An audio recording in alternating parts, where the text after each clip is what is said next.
So I just want to dive right into it. Let's talk about hockey's current analytic tools. And I'm going to, excuse me here, I've been talking all day, so I'm a little parched. So right now in hockey, we have a whole lot of these analytic tools that we use to try and understand performance. We have things like the scouting combine. We have actual scouting where we go out and watch the player. We have the eye test, just a coach's experience looking at a player. Is this the kind of guy or girl who is going to help our team win hockey games?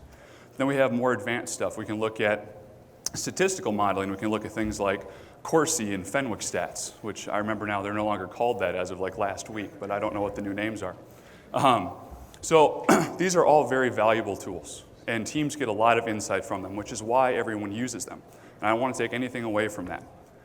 But all these tools are making one very large assumption.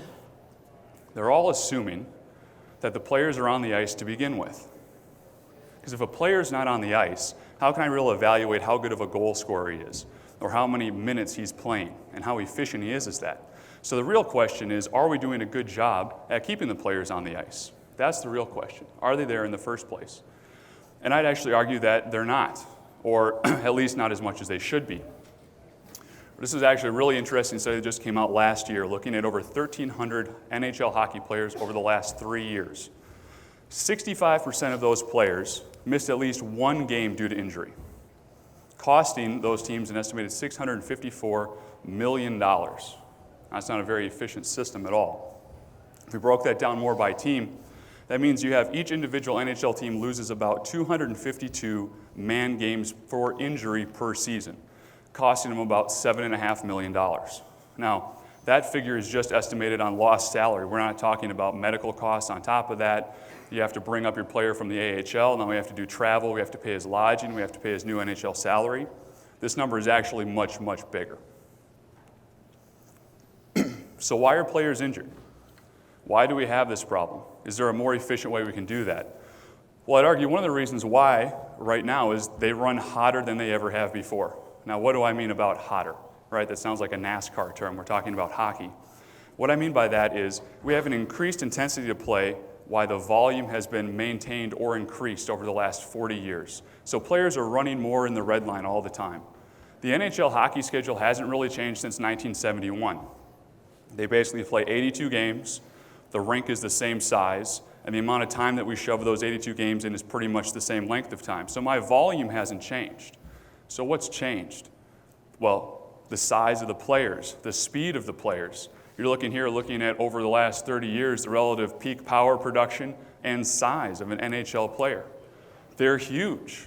Instead of going around and, I was just listening to the last board over there talking about how force times mass equals acceleration, right? You have bigger things slamming into each other. They have more force output. They're going harder all the time. And what are the results of this? The fact that we have these bigger players, more finely tuned athletes still playing in this high volume model. Because that's a very treacherous thing. I'm a physiologist by training, and physiologists don't agree on much. We'll all agree on one thing, that when you have a very high amount of load and you ask the person to perform that load at a very, very high level of output or a high intensity, you have a very high correlation or risk of injury. And that's what we've seen. This is a study all the way back from 1999. And let's just poke at groin injuries, because that's a really easy thing to look at in hockey. Over 90% of all groin injuries are non-contact. So it's just a fatigue model. You've put too much stress on the structure, and it breaks down. Now, that doesn't mean you have to pull back all of the load that you've put on that, but it means we have to probably get smarter with how are we going to do recovery? How might we want to change up shifts? Does this guy have to practice, the whole time through this time? Do we have to maybe modify how we're doing practice? These are all things that you want to get better insight about. And I don't like to put big blobs of text on a PowerPoint presentation, but the conclusion of this paper is very telling. It says, the impact of groin and abdominal strain injury at the elite level of play in hockey is significant and increasing.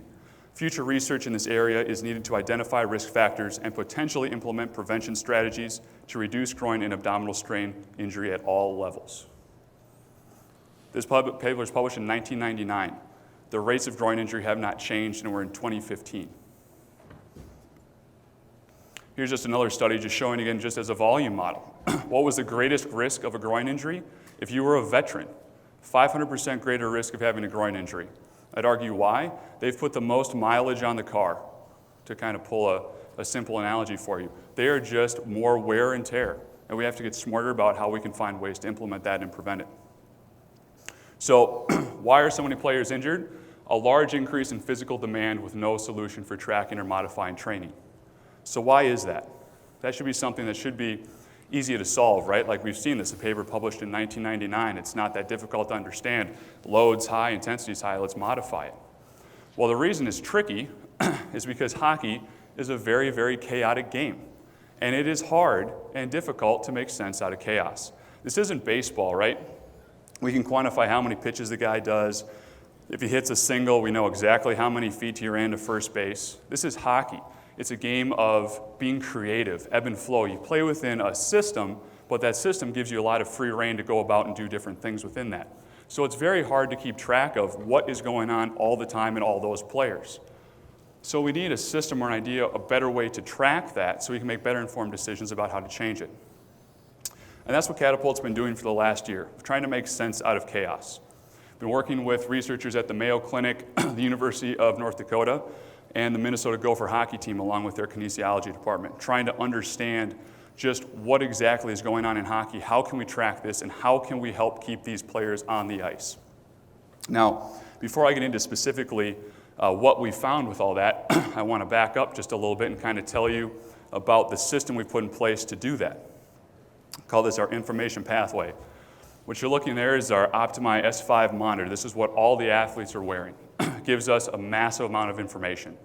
The most important components to this are the accelerometer, the gyroscope, and the magnetometer. This gives us an idea of rates of force production, their body position on their skates, how are they moving, how are they skating, and directional information. This all outputs at over 1,000 data points per second. So we are getting massive amounts of raw data. But is raw data really helpful? If I just gave you, hey, yeah, we played the University of North Dakota last night, here's 20,000 data points on your starting forward. That wouldn't be helpful. That's still chaos. I haven't made it any better. So what we do from getting that raw data is we have to learn how to filter that data. We have to find repeatable patterns in the chaos that we can quantify and mark and then be able to give a coach positive feedback. Things like quantifying training loads. How much did he skate? How much did the player have in terms of contact? How many strides did he take with his right leg versus his left? And was there a power deficit created because of that? And that in turn then gives us output, which is really the end goal of this whole thing. If I can't give you good information and good feedback, how are you supposed to have a positive output? How can I apply that information to reduce injury, improve performance, and keep my players on the ice? So I want to kind of take you through just really quickly how we do that. Skating. Can anyone tell me what the person's doing on the ice right now? Probably not, right? We're still at that chaos stage. It drives me nuts. We're no better off. I can tell you right now that that's the accelerometry trace of a skater skating the length of the ice. But again, you can't really draw any meaningful inference out of that. But what happens if I step back and I incorporated a couple other components to those things I talked about? We were tracking the gyroscope data, the magnetometer, and I had a better idea about what the athlete's actually doing. Here's the same event. That top bar is this accelerometry data, but I've peeled away two of the variables. So now I'm just looking at the sideways rate of acceleration, which in hockey tracks well. It's that nice sinusoidal sway pattern that we see in hockey, right, left, right, left. Below that is the gyroscope data. Again, the peak and valley, I can see how my shoulders are moving with each individual skating stride. And then with the algorithm, we go through, and on the bottom, each one of those nice little triangles or rectangles is showing you a skating stride. So now I can tell you, yep, this athlete skated the length of the ice. He took 13 skating strides. He took 7 on his left, 6 on his right. I can tell you what was his average rate of force production per limb, if there was a deficit, if he was perfectly unilateral. And again, this is a snapshot, so this isn't perfect. But if I had months of data on this athlete, I could go and say, hey, is Johnny playing or skating as efficiently as he was 6 months ago? Is he better? Is he worse? I now have information that I can take and apply. I have a positive output. And that's really what our goal is, to find these patterns. Slapshots. This is something we found, a very, very distinct pattern. Again, on the top, you have the accelerometry data showing me a massive windup. On the middle, you have the gyroscope. So again, this is my shoulder. So that nice gradual upslope is the athlete coming back up through. And then you have a very deep drop-off as they produce all their force going down through the puck. So once we find these patterns, it becomes very easy to track. But it's also very, very important to have all these pieces, because if I took away the gyroscope data, now it becomes harder to know, okay, is that a slap shot or did he just get hit sideways into the boards? So I need to have all those components talking together. So again, it's a very complex system going into creating simplicity out of chaos. How about hits? Hits are very important in hockey. We can look at those and quantify them. These are really fun to watch in slow motion, by the way, when you kind of download the data afterwards. ESPN top 10 kind of stuff. One thing I want you to look at, if you look at the accelerometry data, that very top box on each of them, you'll notice that there's actually two big spikes. Now, why are there two big spikes in a hockey hit? Well, you have the first spike, which is the player running into the other player, and the second spike is that player hitting into the glass. So I've picked examples here of 3 times where the player was getting hit into the boards, but I could also differentiate of when it's a hit in open ice. So you can start to see if a player is getting a lot beat up all the time, you say, hey, you're taking a lot of hits against the glass. Can we be a smarter player about that? Either need to hug the glass so we don't have this secondary massive impact, or we have to play smarter so we're not in those positions taking that type of abuse. So when we go together and quantify all this information, this is what comes out of it when we get this in the hand of researchers, really smart people that know what to do with data. We can find ways to actually quantify and identify specific movement patterns. Now, this is an example of a paper. It's not published yet. They're currently submitting it for publication. But this is what we use all of the accelerometry data to identify when a guy is skating, when he's taking a slap shot, when he's sitting on the bench, when he's coasting. So now, right after a game, a coach can get a lot of information about exactly what his players were doing. So kind of where we're at, I just want to sum up. In terms of quantifying chaos, we can track the player load of the athlete, the total mechanical cost of playing that game. This is actually a great correlator just for overall injury prevention. We can look at skating load. We can quantify if the player is coasting on the ice, sitting on the bench, if he's accelerating from a dead stop. I can tell you the amount of load that he was at top speed, or he was really putting a high massive amount of output, or even just low intensity skating. What gives you a great idea too of eccentric loading on the groin, which coincidentally is one of the top correlates to a groin injury. Intensity, how hard are they playing? Are they playing at a high enough intensity all the way through the game? Cal here actually has some really interesting data on that he's going to show you in a second. Slap shots that we already talked about. Groin deficit, we can look at the number of skating strides athletes are taking during practice in a game and quantify them in terms of how much force are they producing per stride. 3.5 meters per second, 2.5 meters per second. Gives you, again, a great level of insight into the readiness state of the player. Contact load, how much of their load's coming from getting hit, and also impacts. Again, gives you great insight. So when we take all of these things together, we're trying to simplify chaos. We're trying to give you an idea of what's actually happening. Now, you'll forgive me, I'm a nostalgic Minnesotan, and I still have a warm place in my heart for the Minnesota North Stars. So Mike Madonna was my childhood hero in that. So took some data here and mocked this up. This is actually Gopher hockey data, but obviously it's not a Gopher hockey player. But this is the type of thing now that we can get into the hands of a coach, a trainer, the strength and conditioning staff after a game. Now we're talking about a whole lot of information that gives them a great level of insight into how much skating did he do per period, how much open ice skating did he do. The bottom half of the sheet is all longitudinal data. What has he done over the last 2 weeks? Those red boxes or pink boxes at the bottom are showing you when he's 1.5 standard deviations away from his average in those metrics. So he's done way more work or way less work in those than that body is accustomed to. So maybe you want to address those. So now what I'd like to do, if my slide will change, there we go, is turn it over to Cal Dietz. Cal is the strength coach at the University of Minnesota, and he has been wearing his players have been wearing the monitor all year, and he's going to show you a little bit about what they found with the data and the value they're using from it. Thank you, Ben. I'd first like to thank Ben and Catapult for all these resources they've given me to. I think we're the only group that's done a longitudinal year-long and actually have game data during the course of the year. One of the first things we found here was that this is actual game data of periods. Oh, that's backwards, sorry. And then what transpired is the first 3 are the forwards in the first 3 periods, and the next 3 in the graph are the first 3 are the defensemen, and then the forwards are on the right. and we did it in periods, and what transpired is you see the third period, the forwards had tapered off.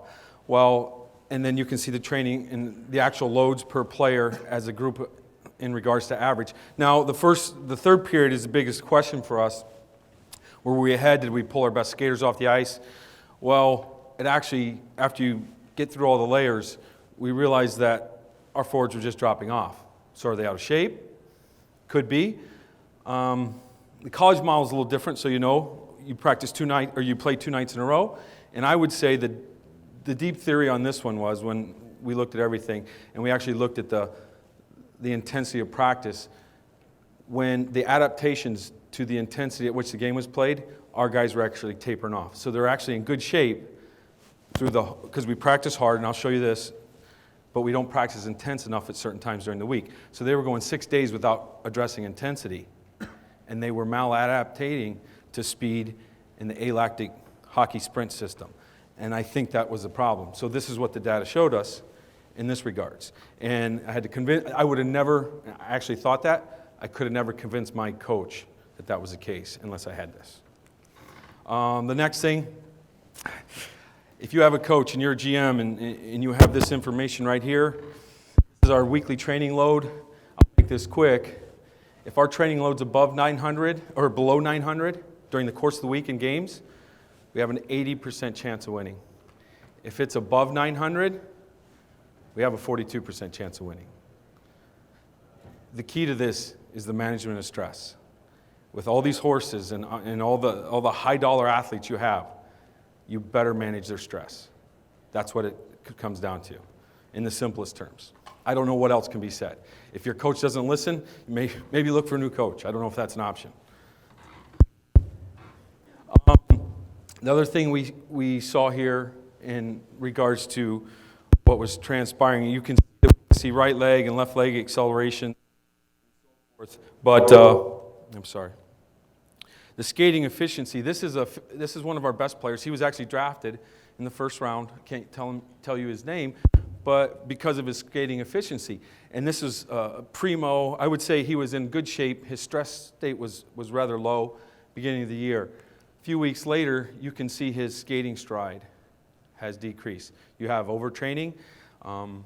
You have in the college setting, you have stress in regards to exam week, the week before exam week. You can't believe the records of the University of Minnesota's teams the week before exam week and the week of exam week. So you have to realize this is understanding everything that goes on in the human. It's the interpretation of the stress, how they handle that stress. I've seen athletes handle national news that is all over the press. Didn't bother them. Fight with a girlfriend or a mom, it's extremely stressful on them, and you have inefficiencies of how they skate, how they perform. There's no question. This all comes back again to the management of stress when you're talking with your athletes. For example, this was one of our athletes that had gotten hurt, broke his foot, high ankle sprain, I'm sorry. And you can see when he came back and he was deemed ready to play, his right leg accelerations were 2.79 and his left leg was 1.78. Okay, so see the difference. So, for example, another one. What if your player gets hurt? Had this happen. One of our players got hurt. Well, he actually played. Took a puck in the left leg on Friday night, first period. Let's say you take that, and then what transpires is he has 200 skating strides at high velocity on his left leg and 600 over the weekend on his right. Monday's a flush practice, as it should be. Tuesday, he pulls a groin. I didn't check the data till Wednesday. So we had a problem where you could have went in on Tuesday or Monday and did soft groin tissue work, okay, soft tissue work on the groin. I go to the coach and say, Coach, this is what we had. I was able to spot the reason why. He's like, well, I can't pull him out of the game. I'm like, I know, Coach, we'll take care of it. We will actually do the soft tissue work on him.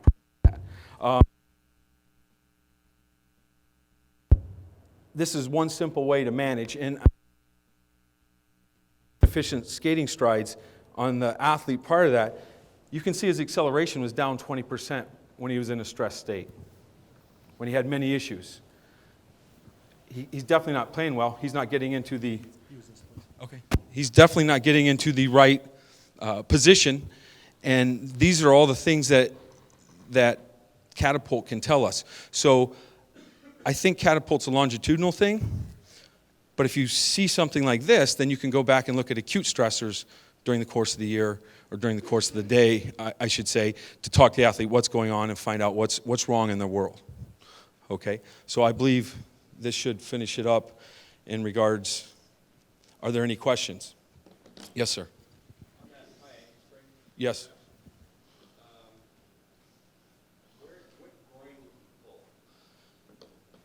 He would pull the one on the high ankle sprain. Most likely he would pull.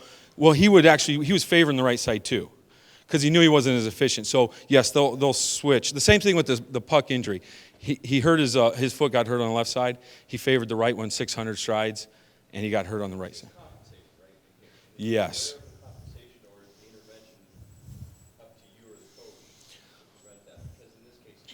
Soft tissue work, and what I've also found is SI dysfunction.